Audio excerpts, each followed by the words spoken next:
everyone, and welcome to KYETalks. I am your host, Trupta Kolgud-Nadkarni. On this digital platform, we speak with various entrepreneurs who tell us why they chose not to be stuck in the 9 to 5 route, but they wanted to do something different. They wanted to follow their heart or their passion.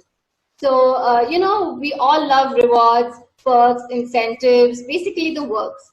But having someone guide us as to how to make an impact by optimizing these spends, is something that a very successful entrepreneur, Mr. Abhishek Kumar, is going to share with us today. He is the founder of XOXOday, which basically they help business leaders and HR. And like I said, making an impact by optimizing spends. So we are going to talk to him and find out more about that. So hello, Abhishek, and welcome to KYETalks. How are you doing today? Thanks, Ruta. Thanks for a wonderful introduction. And yes, I think I'll talk about my journey as well as, how we are solving this, incentive and solutioning, right, through our SaaS platform, right? SaaS also. And, XOXOday is a very interesting name. So could you please tell us more about your venture? Yes, I think you picked up the right note, I guess. So, I'll start from the beginning, right? And XOXOday, we started in 2012, right?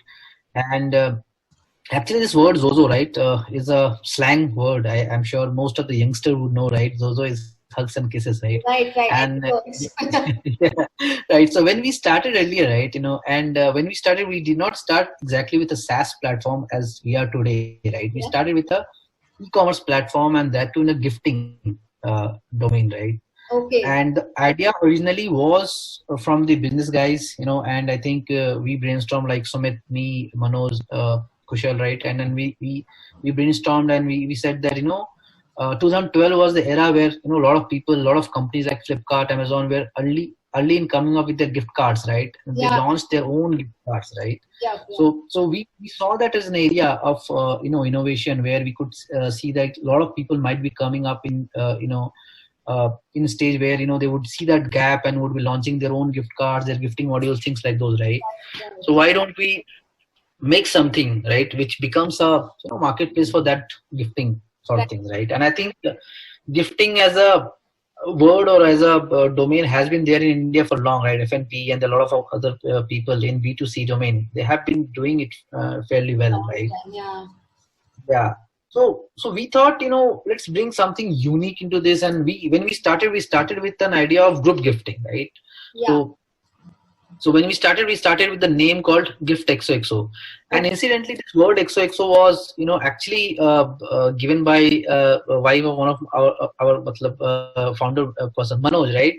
So while we were having dinner, right, and she said, why don't you keep it around something like XOXO, like Zozo or XO? Right. So we saw, so our first name was giftxoxo, right? So when we launched under the brand called giftxoxo. So Gift Zozo is what we were called, right? And later, I think during our journey in mid of it's around 2015-16, corporate mein, we were known pretty well by the word called Zozo wale aage. All the corporate people would say that Zozo wale aage. So, with the youth, I'm sure it resonates a lot. So. Correct. So I think what we did was, when we shifted from a B2C or B2B to B2B, right, in 2015-16, I'll briefly speak about that also, right? We retained the word Zozo because that was a click with a lot of people, right? People remembered us with that name, right? So we took up that word, and then we just removed the gift part of it and retained the Zozo thing. And I just did it because we wanted to capture a bigger, vision through this, right? Through this brand. Yeah. Now, when we started with a very, simple idea of group gifting, right? Which, of course, with Indian market, we thought that, people going on marriage, friends would accumulate points, money, and then they will do gifting, right? And we actually did the pilot, and obviously for India, it was, very new concept and a very different one as B2C, right? Right. And we realized that, the end point, right, where the vendors would supply things of gift, right? That market was very fragmented, and the controls were not with us, right? And I think gift is something which is also related to emotions, right? For example, if I say that, if somebody buys a vanilla cake, right, and the delivery boy delivers a chocolate cake, or for example, let's say vanilla cake also, there is some scratch on the box, or the cake gets disformed. So I think the emotions get disturbed, right? So we're playing with the emotions, right? Yeah. So we had to do something which would not hinder in our path, because we did not want to fight those odds, right? I mean, because there was something that we obviously knew that it will be tough to solve, right? And I think we will burn ourselves in solving that, right? Correct. So what we thought of is digitizing the entire concept. So what earlier we were accumulating all those products on our platform as giftxoxo and letting people buy that. Later on, what we did is, unfortunately, at that point of time, as I said, a lot of people started launching their own gift cards. Yeah. So instead of products, we started keeping gift cards on our platform, right? Okay. What happened now? People can gift a gift card. Yeah, which is right? convenient. To someone then the last mile delivery is actually with the vendor, right? So then that takes care of my pain of this thing, right? So I only become an enabler of emotions. Right, absolutely. Right? So enabler of emotions, right? And sharing emotions with each other, and that is where we wanted to play in, right? We do not want to get into logistics end of it. We refrain from that part, right? And I think during this journey, we discussed with a lot of people, and we were fortunate enough to get a lot of good mentors on our board during that point of time, right? And we looked into models outside India and what was working, what was not working, read them very carefully. We talked to a lot of people to our from our investors and also our mentors, right? And we decided that we would launch something called Experiences, which are very unique at that point of time in Europe and Singapore region, right? So something called like Giftbox and things like those were coming up in other areas and we're doing fairly well, right? So we thought that why can't we do the same concept in India, where we can say that we will just box it up in a nice box, which say that experience box, right? Experience would relate to it, your memory, your emotions, things like that, right? And of course, the idea at that point of time was to go B2C. Definitely, it was not an idea of doing a B2B, right? But what happened, luckily, is like we started getting a lot of order on B2B for experience boxes. Okay. And it was again on LSAs, which is long service awards, which means people would want to give experience to their corporates would want to give those experiences to their people who are retiring or who have completed 5 years, 3 years, things like those, right? As an experience, as a memory, right? Right. From there, we picked up that concept of B2B and started automating those processes. Okay. So when we started automating those processes, right, we actually started building a platform from there. So it took us around 2 to 3 years to get into that B2B platform making business. Okay. And early in 2015, we started making those platforms. From 2016 onwards, we started doing POC and getting onboarding our systems. Okay. But at that point of time also, we were pretty early in platform business. We wouldn't call ourselves as complete SaaS at that point of time, because a lot of things were still manual, a lot of things were still coming up in the industry, and employee engagement, spends, incentives, those are still on Excel or not as a important part of company's culture, core culture, right? Now today, if you look at it, it has become a core culture, core part of any company, right? So for example, incentives, your employee spends, everything, right? Now you actually want to measure, like if you're spending X amount of money on an employee, what is the benefit you are going to get? Because we have been able to push that into the mindset of people, that this benefit is not just one way, it is two way, right? Yeah. For example, if you are investing something on an employee, right, you are expecting him to stick around with you. Exactly. You are investing him to motivate it, right? You are investing, you are expecting him to repay you in terms of good work, right? Yeah, absolutely. In terms of longevity with the brand, right? And that is where I think we have been able to automate this entire process. Right. That's our journey. That's amazing, and I must say it's a very cool and a unique concept. I myself had not heard of this. Like we do talk about incentive based, but actually having this name and XOXOday, I think that's really amazing. So you already did mention to me about your venture, but would you like to add some more things? Like, what was the motivation behind starting XOXOday? Right. So as I said earlier, right, the motivation was obviously always the motivation was to make people happy all around the people, right? So basically that was the foremost people. So at the core of it, we have the customers, right? And how do we make the entire thing more transparent, more visible to all the stakeholders in the ecosystem, right? So we have corporates, we have the inside the people like employees, right? We have the outside people which are like your partners, for example, channel partners, think people like those, right? Yeah. So how do we bring all of them into an ecosystem where they feel happy about some transaction that's happening between them, right? Right. For example, if you would recall the days when you would get those gift boxes in terms of dry fruits, Yes. right? In this thing, Well, Diwali, things like those, right? exactly. Yeah.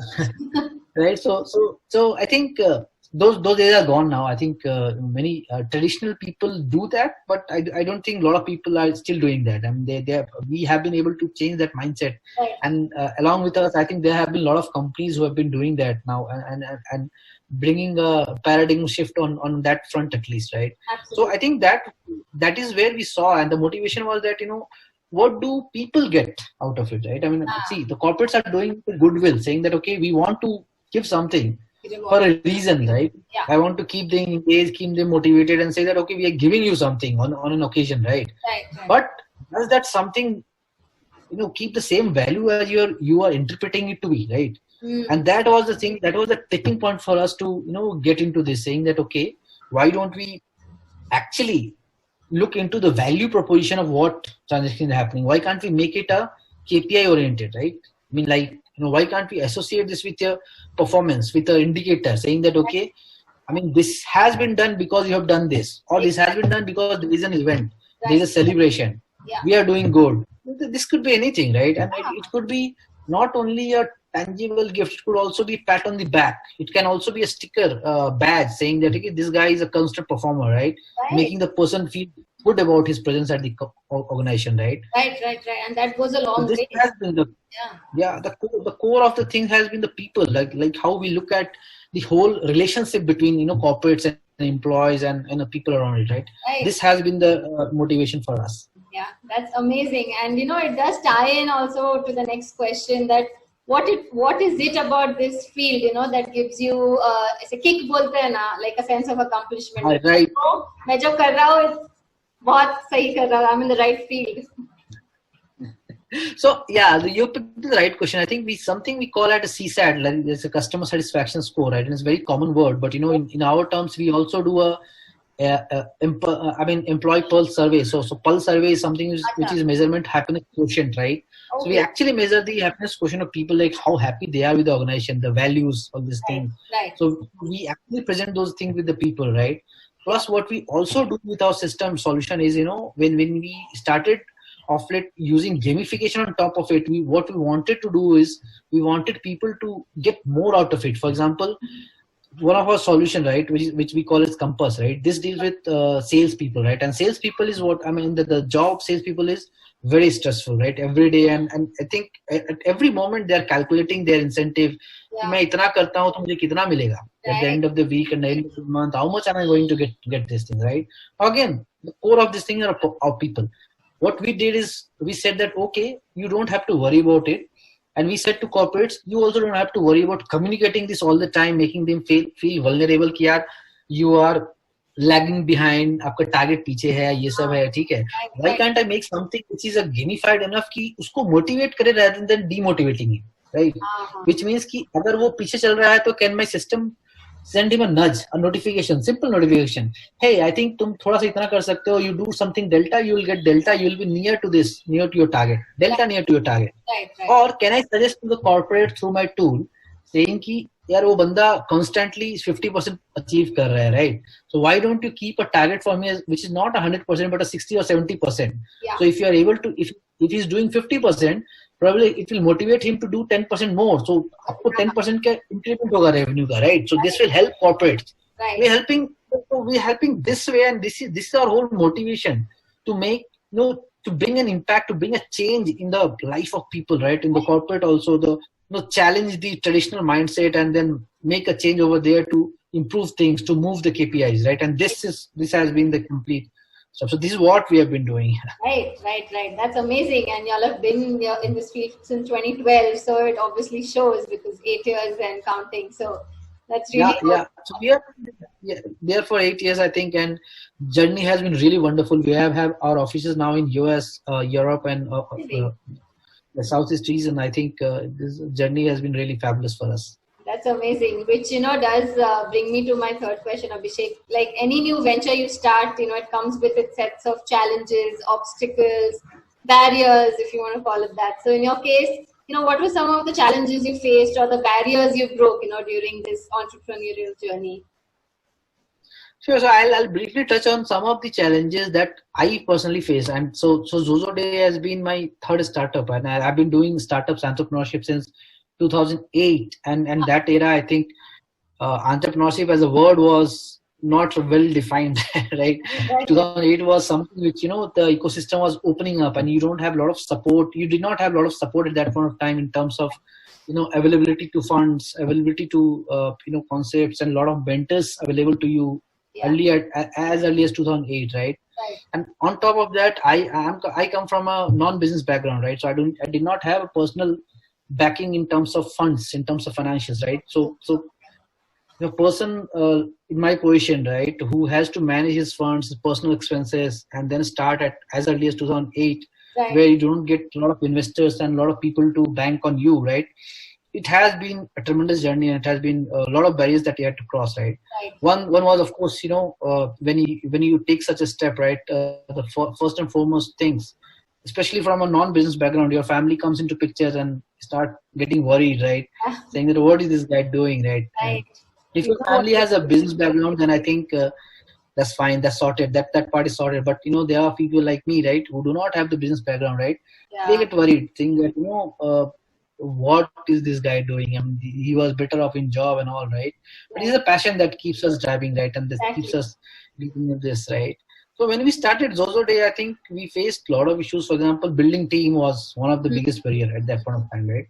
Getting quality people on board, like-minded people on board, and then again, understanding the market, right? Because the concept was pretty new. Launching gift as an experience, launching and doing a SaaS startup on top of which, where you have to convince a lot of corporates, right? A lot of B2B personnel, and then end users. It's tough, right? And I think a lot of barriers. The barriers mostly is of the mindset of the people, like to shift from the traditional method to adopt to the new method, right? While you talk about US and Europe market, they're pretty open, right? But if you talk about Indian market, right, they have a fixed way of doing, right? I mean, to move them, it requires a lot of perseverance and a lot of persuasion, right? So that's definitely happening there, right? Second, I think of course to this new idea concept, right, the funds availability also has been their issue. It has been an issue for us in the past, and luckily that has been a boon in disguise for us, because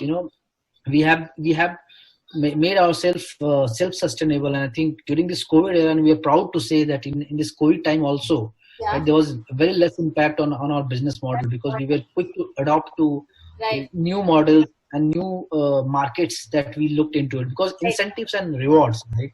If you look at these two mechanisms, they can fit into any domain, right? I mean, if you understand a domain particularly well, right, you can do wonders in that area, right? So I think our DNA is into innovating and adapting to the things, and that is what it has done. So we have been adapting to all the changes that market has thrown. We have also done a lot of POCs which we have failed in the past. We not say that we have not. For example, our B2, we also had launched a B2C website for activities and experiences, right? Where people could book their experience and activity directly by paying. And at that point of time, of course, it was also very new, and we had two things going on in parallel, which was one was B2B and one was B2C. And like any entrepreneur, right, you get into a dilemma saying that should I pursue both? Should I pursue one? Should I pursue which one should I close? B2C, B2B, right? I think we saw a good opportunity in B2B because we understand SaaS very well. We are guys who understand the corporate B2B side of it, right? So we thought that we will stick to our knowledge, know-how, and we will play around with our strength.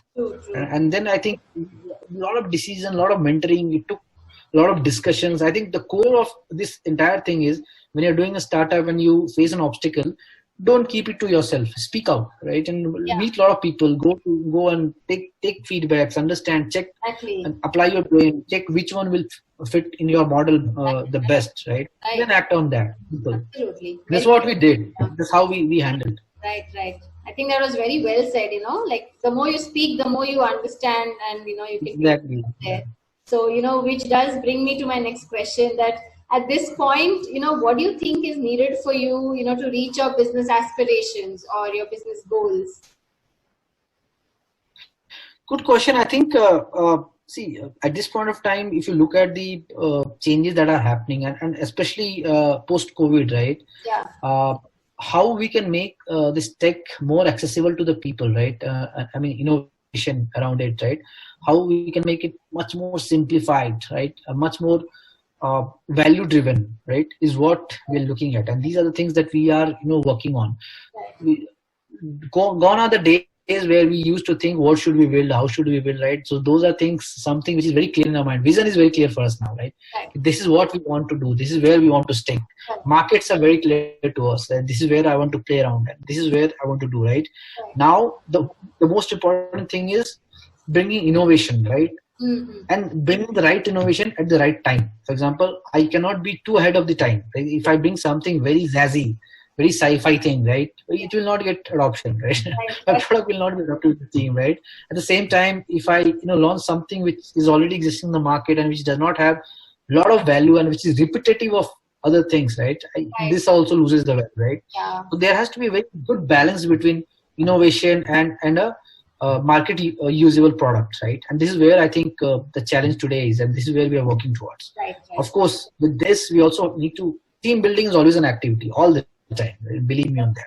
You need to partner with the right kind of team and right kind of people. That is always there.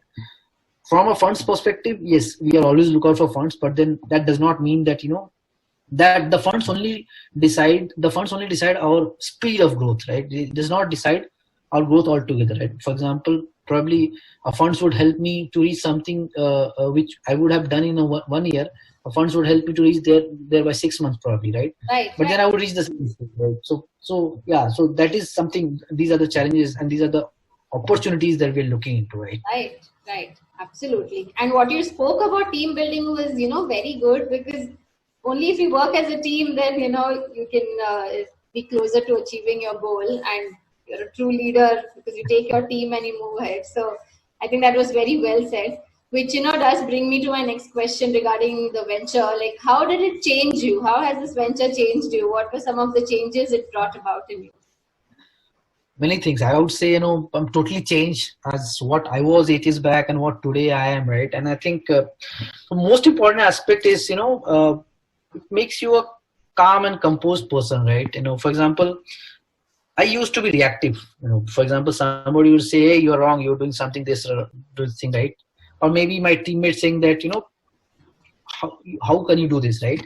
Now, think about this, person coming up and saying that, and I'm saying that, hey, I'm putting all my effort on my life on this, right? How can this guy tell me that, how can you do this, right? So today, if you ask me, I said, yeah, I think you're right. And let's look into pros and cons and why this thing. So maturity, being composed, being calm, patience. These are things that I have adopted from these startups, right? The most important thing that that I have adopted and that I've learned from this startup is ignore, right? If something that is negative, something that is not something in my line, and something that's bothering me, ignore that. Right. Focus on your strength. Focus on what you want to do and focus on what is going to bring the change, right? Exactly. A self-belief is something that obviously comes with the years of experience that we have, right? Yeah. And ignorance and saying no is something that we need to learn with the time.